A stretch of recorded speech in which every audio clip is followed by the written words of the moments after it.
Amen. Three-year-old girl hadn't been feeling well for about a week. She had a runny nose, a cough. So her mother took her to the doctor. The doctor asked her if her throat hurt. The little girl said, yes, it's been hurting for about a week. And the doctor said, can you point to the place where it hurts? And the little girl said, right here. It's kind of easy for us to get confused, especially when we're hurting.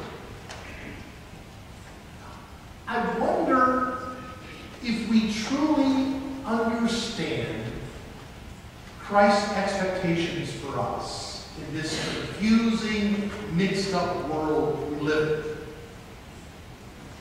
in. Even the parts that we think we understand completely can be difficult for us to communicate, to put into practice.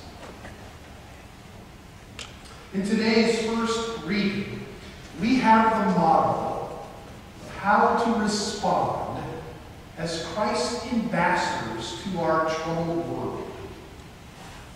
And as we carry this message of the risen Christ out into the world, we will encounter struggles with those who will oppose the message. The experience of the disciples who faced the charges of the Sanhedrin, the religious council, can help us become more effective witnesses. The passage reveals three important experiences that witnesses will face as we carry Christ's message to our world. The first is confrontation. It's inevitable that anyone who takes seriously the call that Christ gives to us will experience conflict.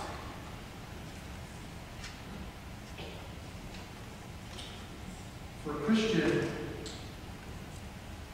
who's not experienced that kind of conflict, two things may occur. Either that person does not feel passionately about the message of Christ and the difference that that message of Christ has made in his or her life, or he or she is not carrying that message out into the world. A person who feels no passion for Christ can avoid conflict easily. And also the person that remains secluded like a monk need not worry about conflict in the world. But those who take seriously the call to be ambassadors for Jesus Christ, conflict will occur.